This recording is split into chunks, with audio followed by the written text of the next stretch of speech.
The 911 dispatcher's voice crackled through my office radio. "We've got a trespassing complaint at Copper Ridge Lake.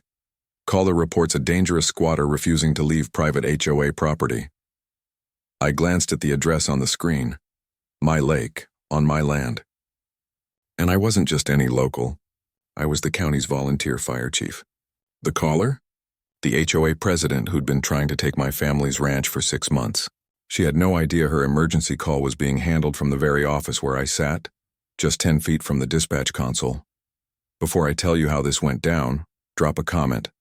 Ever dealt with an HOA that thought they owned everything? What did you do? And quick poll, where are you watching from?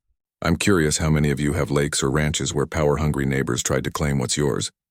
My name's Flint Dockery, 52 years old, third-generation cattle rancher in Larkspur County, Montana. The Dockery Ranch, all 46 acres, has been in my family since 1948, when my granddad bought it with railroad savings and a VA loan after the war. Right in the middle of that land sits a 12-acre, spring-fed lake we call Copper Ridge Lake. My grandfather dug the irrigation ditches by hand. My father stocked it with trout in the 70s. I learned to swim there when I was 4.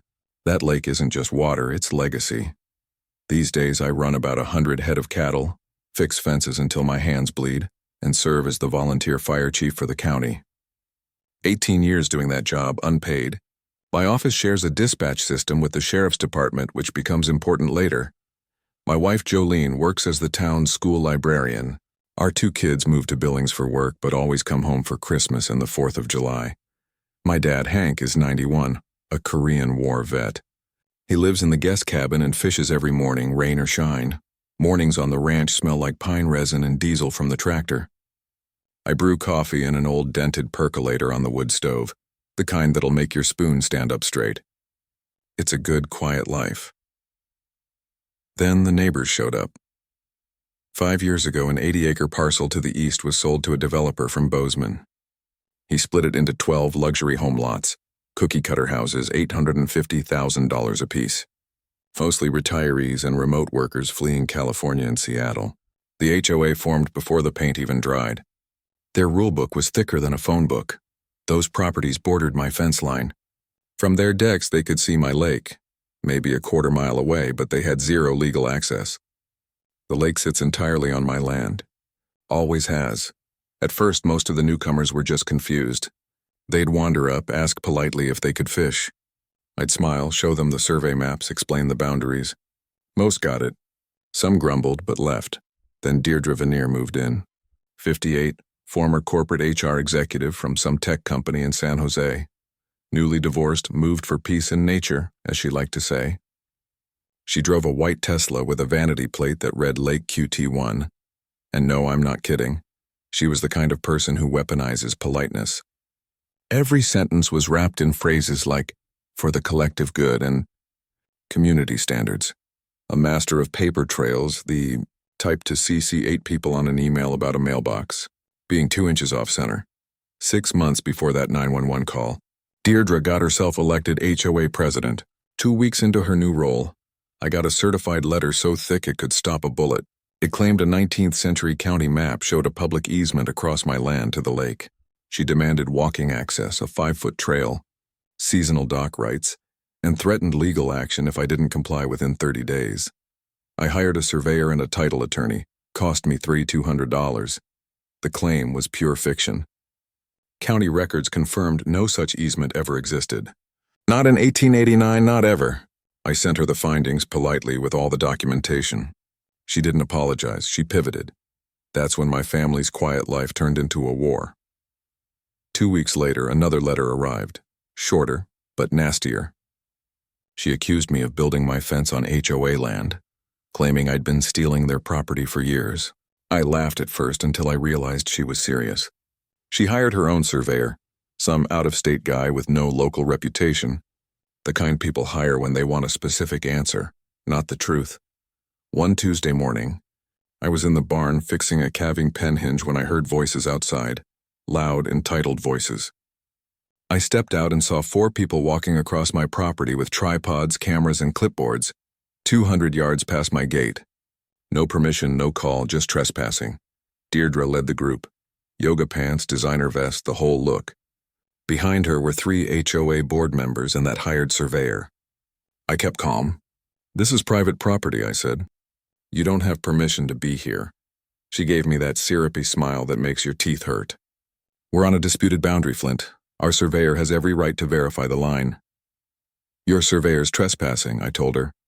"Leave now or I'll call the sheriff." She whipped out her phone and started recording. "Go ahead," she said. "We're documenting your harassment. I didn't rise to it." I took photos, clear shots of their faces, their gear, their license plates, and walked back to the barn. They eventually packed up and left. That afternoon, I called my title attorney, Greer Holcomb, a rancher's daughter with a reputation for chewing up bullies and spitting out settlements. She didn't hesitate. Even if the boundary were unclear, which it's not, surveyors need the landowner's consent or a court order. They have neither. Here's something worth remembering. In Montana, trespassing to conduct a survey without permission is a misdemeanor and grounds for an injunction. Write that down. It saved me more than once. Greer drafted a cease and desist letter that night. We sent it certified and by email so Deirdre couldn't claim she never got it. I also filed a formal complaint with the state licensing board. Turns out her surveyor had violated ethics by entering my land illegally. Within a week he folded, sent a letter saying Deirdre misled him about the property lines and told him to trespass. He threw her under the bus so fast she had tire tracks. Her plan collapsed. HOA members started whispering. A couple even sent me private apologies. But Deirdre? She doubled down. She posted in the HOA's private Facebook group. "Local rancher threatened us with violence today. Sheriff refuses to stop him from harassing residents." She even added a screenshot of me saying, "I'm calling the sheriff," framing it like I was unstable. My wife Jolene saw it that night. A neighbor sent her a screenshot. She walked into the kitchen, pale. "Flint, she's lying about you online." 53 comments followed, people calling me aggressive, entitled a bully. One even said I shouldn't be fire chief. I clenched my jaw. Jolene looked embarrassed. I told her, "Let her dig her own hole, Joe, paper trails on our side." But inside I was furious. Deirdre wasn't interested in truth or law. She wanted a public smear campaign. That night I sat on the dock beside my dad. The water smelled of cold stone and pine. Hank cast his line and muttered, "Some folks got more venom than sense." He was right, but I wasn't backing down. 2 weeks later I drove out to the back pasture to check water troughs. Early morning, frost in the air, breath hanging like smoke. When I reached the gate that crossed a legal easement through HOA land, it was chained shut. Heavy-duty padlock, no note. Just a silent middle finger. I sat there for a moment, weighing my anger against my patience. Then I grabbed the bolt cutters from my truck. 90 seconds later, the gate was open. I checked my cattle, drove back, and left the cut chain on the ground, a message of my own. Next morning, new lock, thicker chain. Most people would have lost it right then. But I'd learned my lesson. Document first, react later. After her first stunt, I'd installed a motion-activated wildlife camera on a tree near the gate. That afternoon, I checked the SD card. There she was, Deirdre Vanier, 6:15 a.m. Tesla parked nearby, wearing fingerless gloves and a headlamp, installing the second lock herself. The audio even caught her muttering, "Let's see him try to access his back section now." I saved 3 copies of that video, one on my computer, one on a thumb drive, and one in the cloud. Then I drove into town and walked straight into the sheriff's office. Sheriff Wade Purnell has known me since high school. He's in his 60s now, a retired Marine, sharp as a tack, no time for nonsense. He was sipping coffee from a mug that read, "Don't confuse your Google search with my law degree." I handed him the thumb drive. "You're going to want to see this," I said. He plugged it in, watched the whole clip without saying a word. When it ended, he leaned back, rubbed his chin, and said, "That's criminal mischief at minimum. Maybe obstruction of access, but she'll claim she thought it was an HOA gate." "Want me to arrest her?" "Not yet," I said. "I want her on record first." "Let's build a pattern," Wade nodded. "Smart, let's file an incident report, get you a case number. If she keeps pushing, we'll have a clear timeline. Here's a tip that'll save you a world of trouble if you ever end up in a property fight. Document everything before you escalate. Video proof with timestamps is worth more than gold in rural disputes. Judges love clarity. Prosecutors love patterns. Wade printed out the report, handed me a copy. and promised to have deputies swing by my gate twice a week. That night, I mailed Deirdre a registered letter, polite, factual, and dripping with legal precision. Dear Ms. Veneer, I am removing your unauthorized locks from my gate on my deeded easement. Montana law is clear. Interfering with legal access constitutes criminal mischief under MCA 45-6-1001. Further interference will result in criminal complaints and a civil suit for damages, legal fees, and losses incurred. Sincerely, Flint Dockery. Any reasonable person would have stopped right there. But Deirdre wasn't reasonable. Instead, she called an emergency HOA board meeting. I heard later from one of the board members who'd started getting cold feet. Deirdre stood up in front of the group and demanded they hire private security to protect HOA property from encroachment. 3. Board members pushed back. They'd already spent $8,000 on legal fees and had nothing to show for it except bad press and a trespassing complaint. One guy, a retired accountant, pointed out they were draining reserve funds on a personal vendetta. Deirdre shut him down instantly. She warned that if they didn't show strength, property values would collapse and homeowners would revolt. She painted me as some kind of land-grabbing villain trying to destroy their community. The board voted 4-3 to hire a law firm. Out of Billings with a $15,000 retainer. 2 days later, I got their letter. Thick paper, expensive logo, full of words like hereby and aforementioned. It accused me of hostile activities and demanded I enter mediation. I read it out loud to Jolene over dinner. When I got to the phrase hostile activities, she started laughing so hard she nearly spilled her tea. You fixed a fence and cut a lock off your own gate, she said. Real gangster behavior. Yeah, I said, grinning. Menace to society. But under the laughter, I felt the pressure rising. This wasn't petty anymore. Deirdre was spending real money, hiring serious lawyers, and building a paper trail that painted me as the aggressor. That's when I realized the truth. She didn't want to win legally. She wanted to bury me in legal fees until I quit. But she didn't know I'd already made up my mind. I'd go broke before I backed down.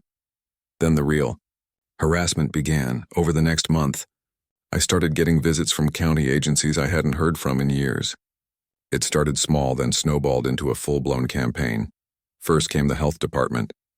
A tired-looking inspector named Gary knocked on my door with a clipboard and an apologetic smile. Mr. Dockery, we received an anonymous complaint about sewage runoff into the lake. I've got to inspect protocol. I took him down to the lake. He ran tests, checked the septic, and spent an hour poking around. Nothing. When he finished, he said, "Whoever called this in wasted everyone's time. Your system's cleaner than most." 2 days later, environmental quality showed up. Different inspector, same story. Anonymous complaint about algae blooms caused by illegal cattle watering. The guy spent half a day testing water samples from 6 different points. Results crystal clear, better than state standards. He even complimented me on my land management. Then came zoning enforcement. Apparently someone reported that I was operating unlicensed fishing tours. I blinked at the officer. "Ma'am, this is a cattle ranch. The only guided tours we give are for cows." She chuckled, said she believed me, but still had to check. She walked the property, found nothing, and left.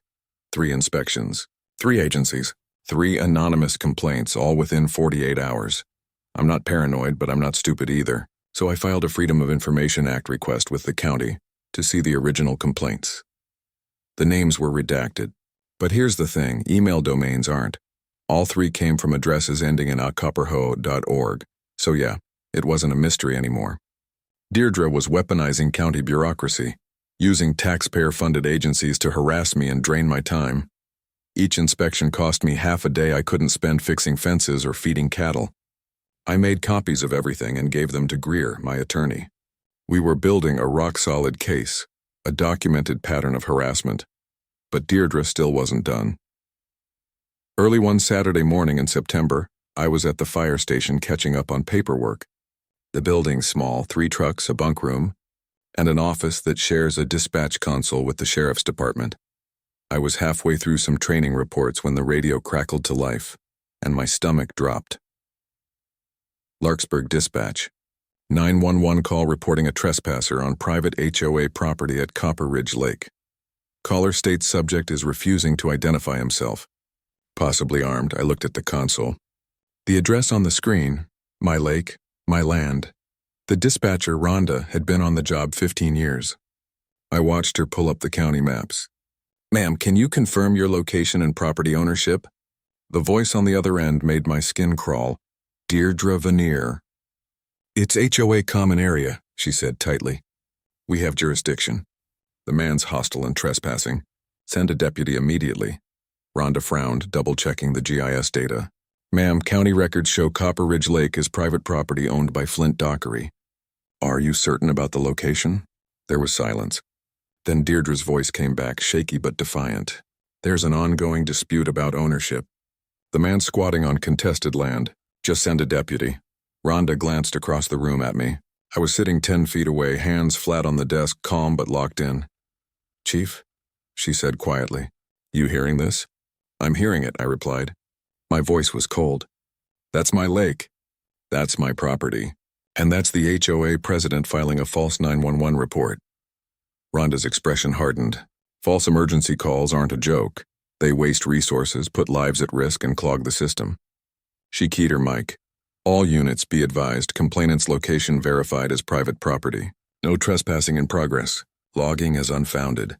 Sheriff Wade's voice came through the radio. "Dispatch, I'm 3 minutes out. I'll swing by and document. And flag that call for follow-up. Possible false reporting." 10 minutes later, Wade radioed back. "No trespasser. Lake's empty. Complainant's gone. Closing call as unfounded." The room went quiet. The fluorescent lights hummed overhead. I just sat there, jaw tight, listening to the silence. Deirdre had just committed a crime on a recorded line, in front of witnesses, and she had no idea I'd heard every word. That night I couldn't sleep. I kept hearing her voice in my head, so sure of herself, so automatic in her lies. She genuinely believed she could claim ownership just by saying it out loud, but something didn't add up. This wasn't just ego. Nobody fights this hard for lake access without a bigger reason. Around midnight, I got out of bed, made a pot of coffee, and pulled out every document I had on Copper Ridge Estates, HOA covenants, county maps, meeting minutes, everything. 2 hours later, Jolene came downstairs in her robe and found me surrounded by papers. "Flint, what are you doing?" "Something's off," I said. "She's too desperate. There's something we're missing." Jolene handed me a fresh cup of tea. "What are you looking for?" "I don't know yet." Then I found it, buried in the HOA covenants, Section 7, Paragraph 3. "All residents shall have exclusive recreational access to Copper Ridge Lake for fishing, boating, and swimming as secured by permanent easement." I read it 3 times. Then I pulled up the original developer's marketing materials. Glossy brochure full of photos, and there it was, a telephoto shot of my lake, captioned "Copper Ridge Lake, your private oasis." My stomach dropped. They'd sold those homes on a lie. The developer promised private lake access, something he never owned, never asked for, and never got approved. I checked county records. Back in 2019, before construction started, the developer had applied for an easement across my property. The county denied it because I objected and there was no legal basis to grant it, but he built the homes anyway, sold them anyway, and hoped no one would ever check. I sat back, staring at the evidence. "Holy hell," I whispered. Jolene leaned over my shoulder. "What?" "The homeowners were lied to. They think they bought lake access, but it was never real." "So what does that mean?" she asked. I pulled up HOA meeting minutes from February. There it was, black and white. Legal counsel advises HOA's best path forward is to secure lake access via adverse possession or easement by necessity. Board authorizes $50,000 litigation budget to protect HOA from member claims. And just like that, everything made sense. Deirdre wasn't just being petty. She was fighting for survival. The homeowners were threatening to sue the HOA for fraud, and she was trying to steal my lake to cover the lie. If she could force me to grant access, or worse, trick a court into doing it for her, she could claim the lake had always belonged to the HOA and escape a massive fraud liability. Here's something most people don't know. In Montana, an adverse possession claim requires open, hostile, and continuous use of a property for at least 5 years. Deirdre was trying to fabricate that history.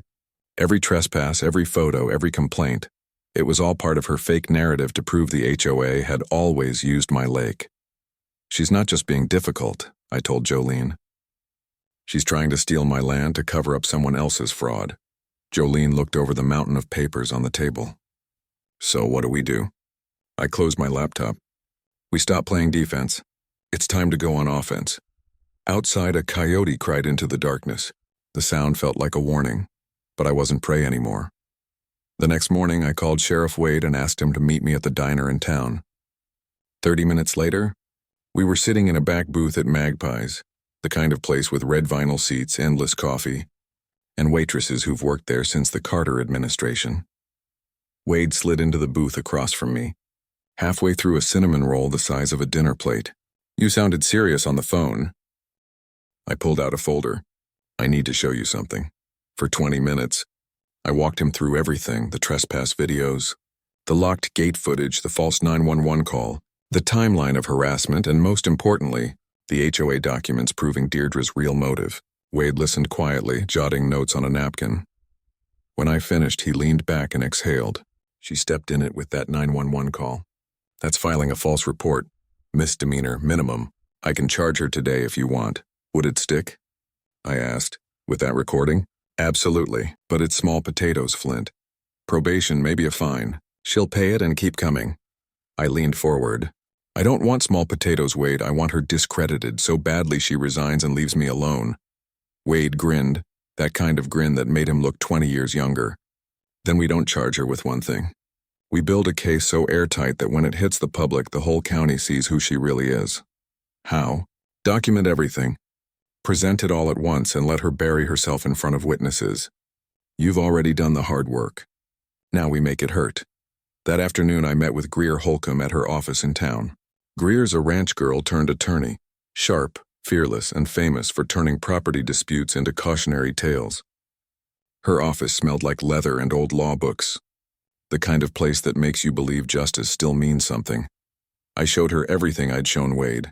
She read through it twice, marking the pages with a red pen. Then she looked up with a smile that could make opposing counsel sweat. Flint, this is a gift, she said. She's handed us everything we need. So what's the plan? Greer flipped to a clean page and started sketching a strategy. 3 parts. First, we file a countersuit against the HOA. Harassment, trespass, slander, and intentional infliction of emotional distress. We're asking for $75,000 in damages plus legal fees, lost time, reputational harm, and stress. Will we win? Maybe, maybe not. But here's the fun part. Montana law lets the winning side in property disputes recover attorney's fees. If we win, they pay your lawyers and theirs. Their insurance company is going to lose it. I felt a grim satisfaction settle in my chest. What's the second part? We file a formal bar complaint against the HOA's lawyer for filing frivolous claims. That'll scare them off and make other lawyers think twice before taking Deirdre's calls. And the third? We contact the developer, she said, tapping her pen. Show them how their fake promise of lake access could turn into a $1 million fraud suit.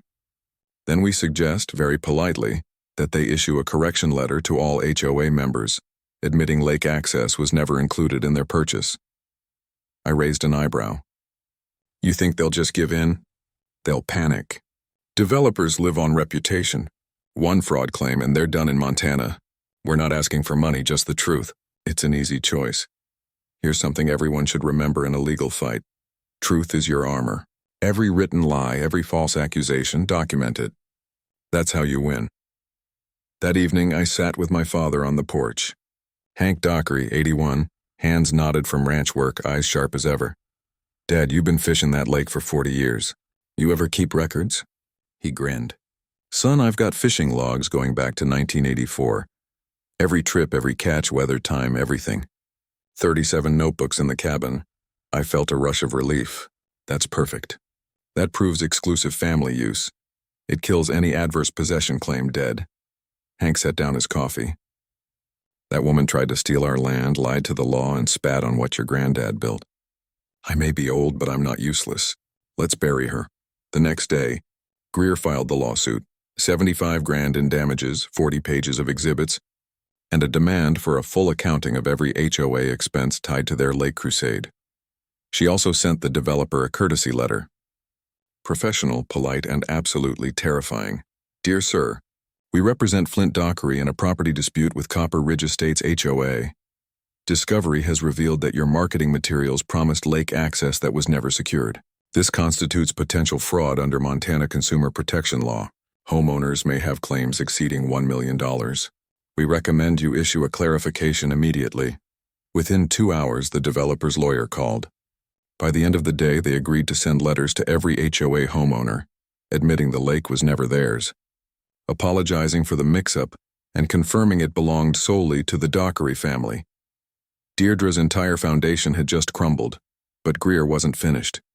She called Deirdre's lawyer and suggested an informal mediation at the county commissioner's office. Neutral ground, a chance to resolve things peacefully. Deirdre agreed right away. She probably thought she could negotiate a deal, maybe salvage her image. What she didn't know was, we were setting a trap. Greer requested that Sheriff Wade and the county attorney attend as neutral witnesses, just to keep things official, of course. Deirdre never questioned why I insisted on having witnesses at what she called an informal mediation. That was her last mistake. 3 days before it was set to happen, I was out in the east pasture checking on my cattle. It was one of those cold October mornings when frost clings to the fence wire and your breath hangs in the air. I was counting heads when I noticed something off. The herd wasn't moving right. A dozen cows were huddled near the water trough, heads low, not grazing.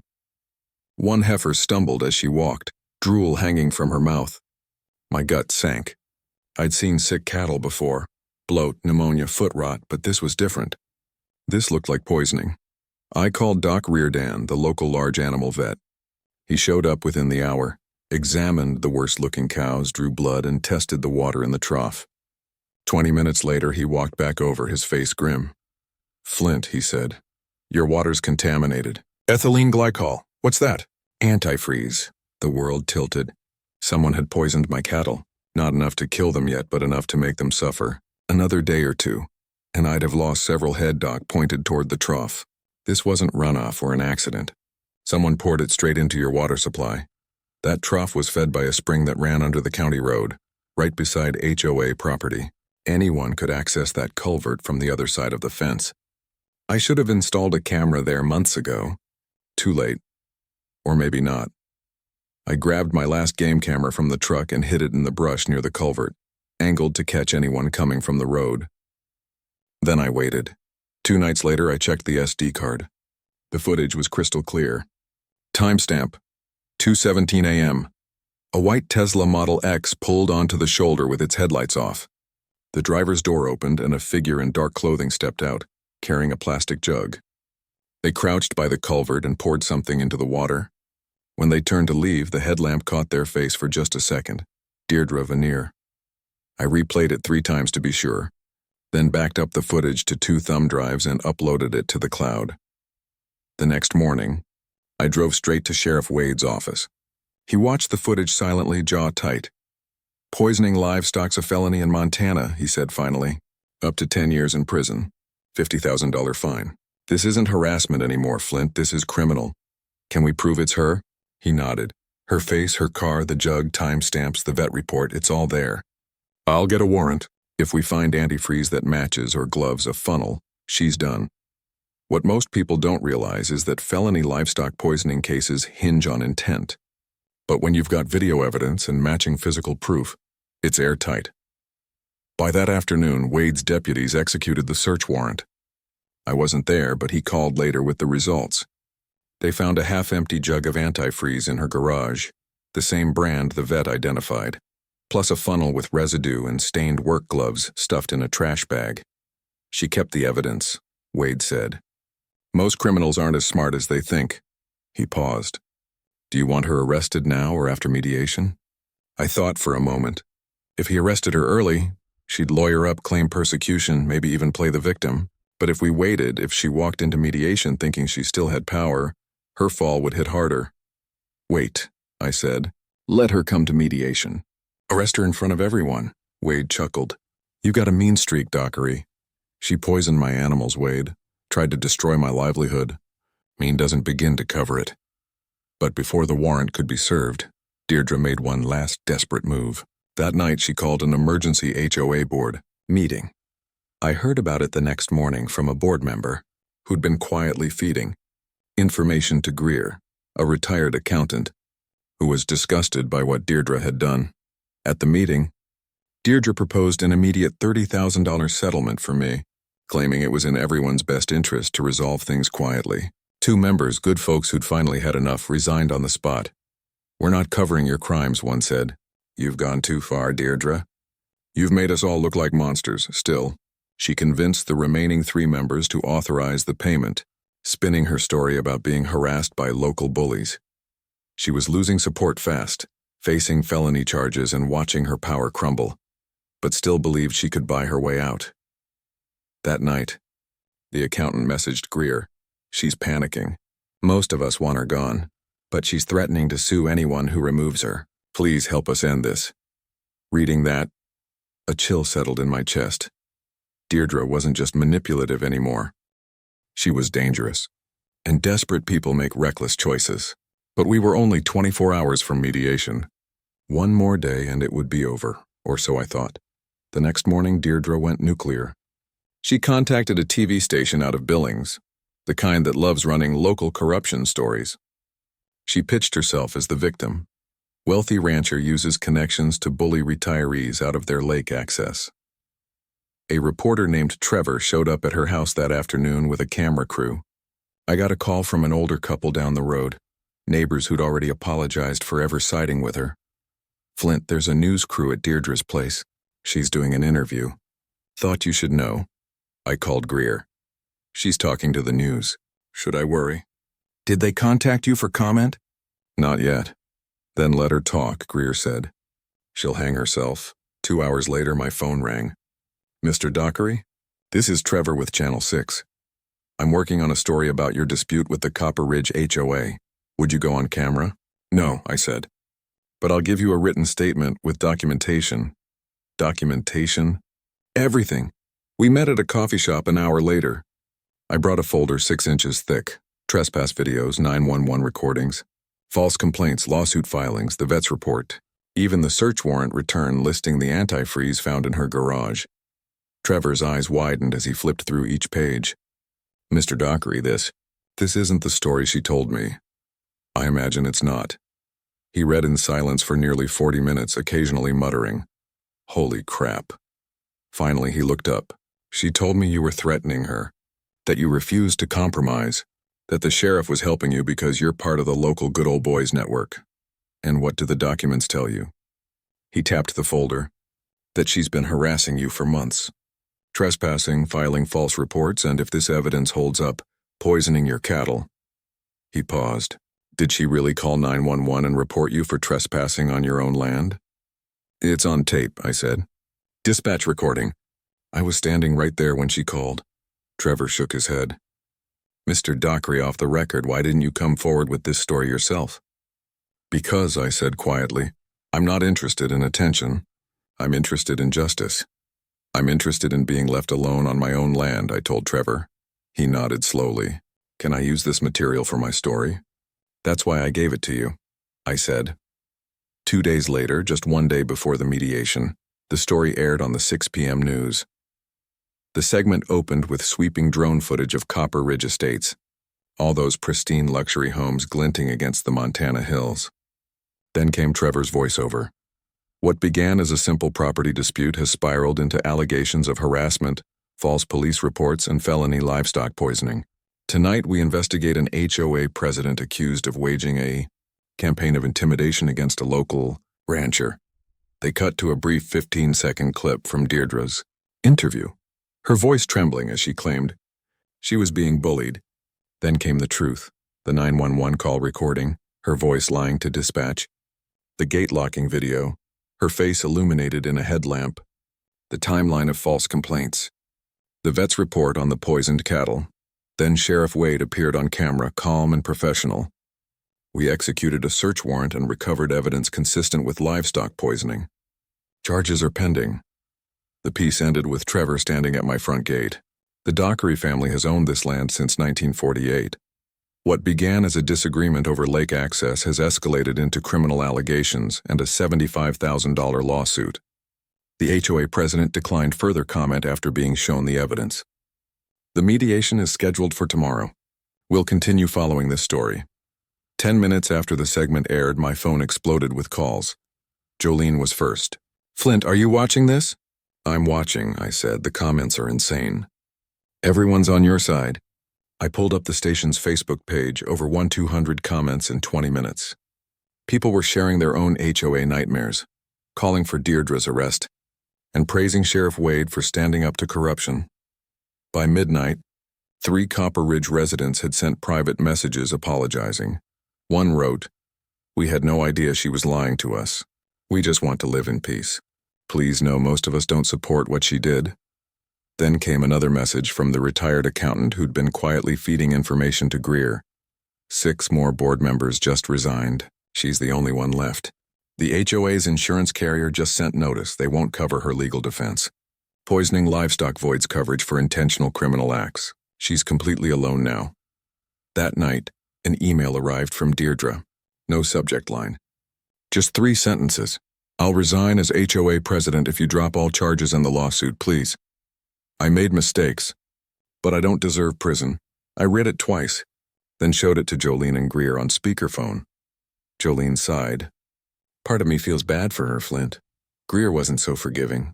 She poisoned your cattle, lied to 911, tried to steal your land and smear your name. Don't respond. Let her face what she's done."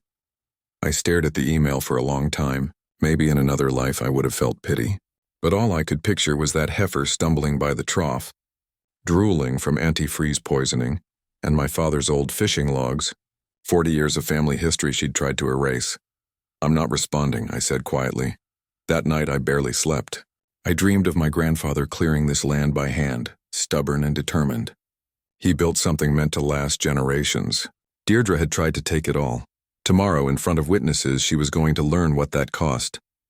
The county commissioner's conference room smelled like stale coffee and old carpet. It was 10 a.m. on Thursday, and the place was packed tighter than I'd expected. On one side sat me and Greer. Across from us, Deirdre and her lawyer, a nervous-looking man from Billings who couldn't stop tugging at his tie. Sheriff Wade stood at the back in full uniform, arms crossed. The county attorney, Patricia Carr, a sharp, no-nonsense woman, sat at the head of the table, legal pad ready. Along the wall were 3 HOA board members subpoenaed as witnesses, all looking like they'd rather be anywhere else. A court reporter sat in the corner, fingers hovering over her stenography machine. Deirdre looked wrecked. Heavy makeup couldn't hide the dark circles under her eyes. Her hands trembled as she shuffled her papers. I wore clean jeans, a pressed ranch shirt, and boots I'd polished that morning. Calm, prepared. County Commissioner Albert Kohler, a retired judge, cleared his throat. "This is an informal mediation to address the property dispute between Mr. Flint Dockery and the Copper Ridge Estates HOA, along with related civil and criminal matters." He looked at me. "Mr. Dockery, you requested this session. Please state your position." I stood, remembering Greer's advice. "Stay calm, stick to facts, let the evidence speak." "Commissioner," I began, "with respect, I'm not here to mediate. I'm here to present evidence of criminal harassment, trespass, false reporting, and felony livestock poisoning, so everyone here knows what's really been happening for the last 6 months." Deirdre's lawyer tried to interrupt, but Kohler raised a hand. "Let him speak." I connected my laptop to the projector. Greer handed me the remote. First, trespassing. I played the video. Deirdre and 3 board members marching onto my property, setting up equipment, refusing to leave. Faces clear, timestamp visible. The board members in the room shifted in their seats. Second, obstruction of access. I clicked play again. The gate locking footage. Deirdre, 6:15 a.m., installing a padlock and muttering about keeping me off my own pasture. One of the witnesses, a woman in her 60s, buried her face in her hands. Third, false emergency report. I pressed play. The 911 audio echoed through the room.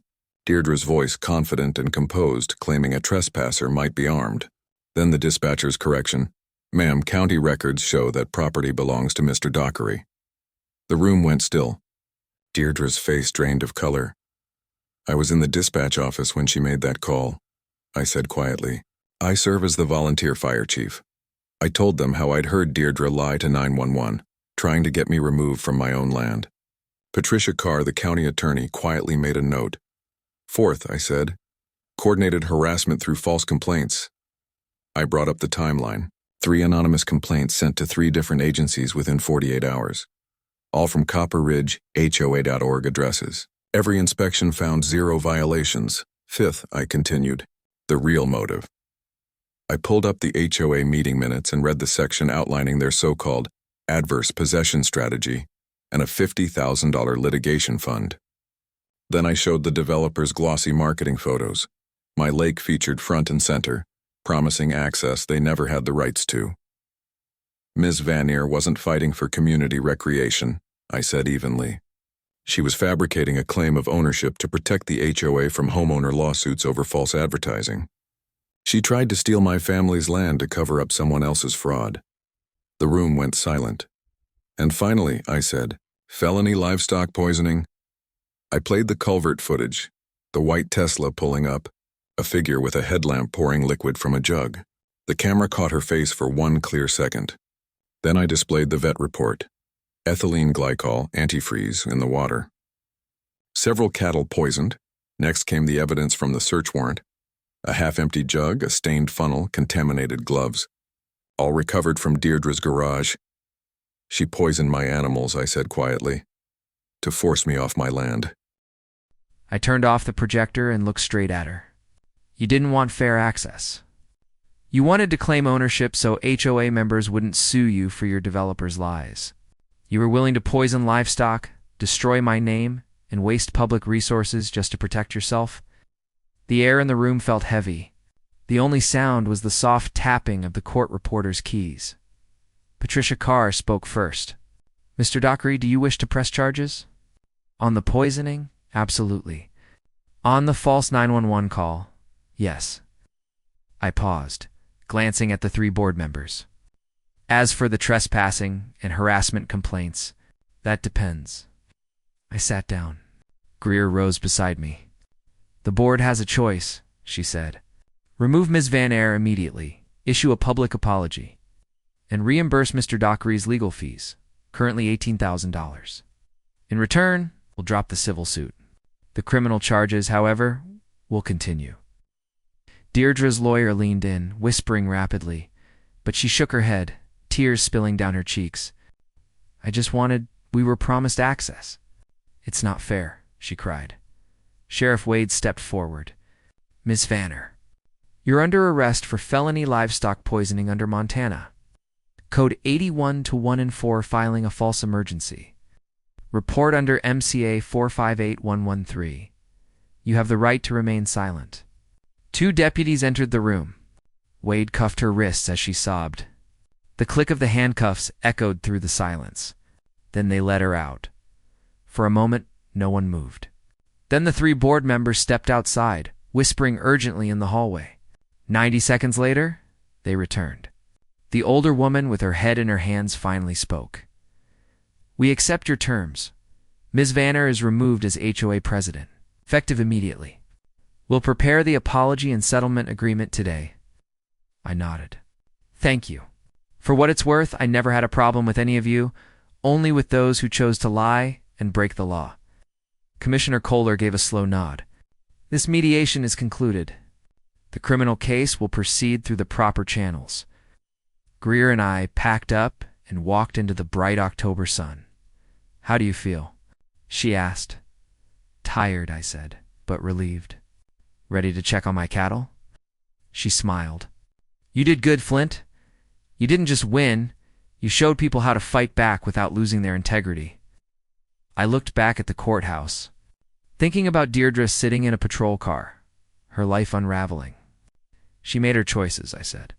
I just made sure she faced the consequences. 3 months later, Deirdre Vanier pled guilty in district court. She took a plea deal, misdemeanor false report, 6 months probation, felony livestock poisoning, 2 years probation, $25,000 restitution paid directly to me, plus 200 hours of community service. She also lost her real estate license. The state doesn't overlook felony convictions. She sold her Copper Ridge home at a $90,000 loss and moved out of state. Last I heard, she was in Arizona. I don't think about her much. The HOA kept its promise, $18,000. In legal fees repaid in a public letter printed in the county paper, it apologized for the harassment, confirmed that Copper Ridge Lake always has been and remains Dockery family property, and even commended my patience and professionalism. Greer framed that letter in her office. She calls it her proudest victory over an HOA. But winning isn't just about money or apologies. It's about what you build afterward. 2 weeks later, I invited every Copper Ridge resident to an open ranch day, barbecue, tours, and fishing demonstrations. I didn't expect anyone to come, but 43 people showed up. Families, retirees, even some who'd once sided with Deirdre. They brought homemade pies, local beer, and handwritten apologies. One older couple, nearly in tears, handed me a rhubarb pie. "We trusted her," the wife said. "We didn't know she was lying." We stood overlooking the lake when a younger guy chuckled. "So can we at least look at it from your property now?" I laughed. "Look all you want. Fish it, that'll cost you a 6-pack and a little notice first." That became the start of something new. Now, twice a year, spring and fall, I host the Copper Ridge Community Fishing Day. Anyone's welcome, HOA or not. $20 a person, catch and release only, barbecue lunch included. All proceeds go to the volunteer fire department. It sold out the first year. 80 people showed up. That day, kids learning to cast their first line. Retirees swapping stories, and my father, Hank, holding court on the dock. I watched him teach a 10-year-old girl how to tie a clinch knot, smiling like he used to when I was that age. That day reminded me that boundaries don't have to mean hostility. I fought hard to protect my rights, but I also left space for reconciliation, and that matters. As for the $25,000 restitution Deirdre paid, I didn't keep a dime of it. I used every penny to create the Hank Dockery Scholarship, $2,500, a year for a Larkspur County student pursuing studies in agriculture, environmental science, or land management. The first recipient was the daughter of a former HOA board member, one who'd resigned in protest during Deirdre's chaos. She was 16, planning to study range ecology at Montana State. My father cried when I told him, not out of sadness, out of pride. "Your grandfather would have loved this," he said. "He always believed land is something you hold in trust for the next generation." 6 months after the mediation, the local newspaper ran a follow-up story, a feel-good piece with a photo of me in my fire chief uniform, standing by the lake. The headline read, "From conflict to community, rancher turns legal battle into scholarship fund." Jolene framed that article and hung it in our kitchen. My father's health has stabilized since then. He's 91 now, still fishes every morning the weather allows. He jokes that he's outlived the carpetbaggers and plans to do the same with the next batch of troublemakers. If any come around, I also donated 40 acres of our ranch, the northwest corner.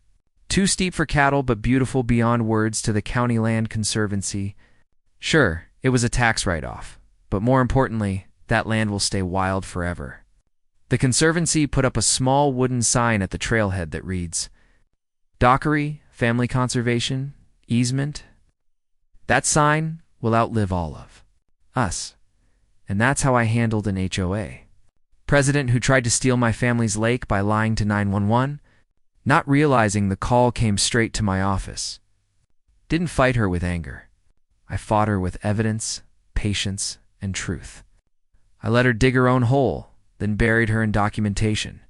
And when it was over, I didn't gloat. I built something better. If you've got an HOA nightmare story, or any story about standing up to people who tried to push you around, share it in the comments below. I'd love to hear how you fought back. And if you're dealing with something similar right now, remember this: document everything.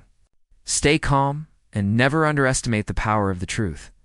Hit that subscribe button, because next week, I'll tell you about the time a city building inspector tried to condemn my barn over a bogus code violation and how I made him pay for the repairs himself. Stay sharp out there, folks. Protect what's yours. And remember, the land doesn't belong to whoever shouts the loudest. It belongs to whoever holds the deed. Thanks for watching Karen Tales, where HOA bullies finally get checked. If you enjoyed today's drama, hit like, share your favorite moment in the comments. And don't forget to subscribe so you don't miss our next showdown.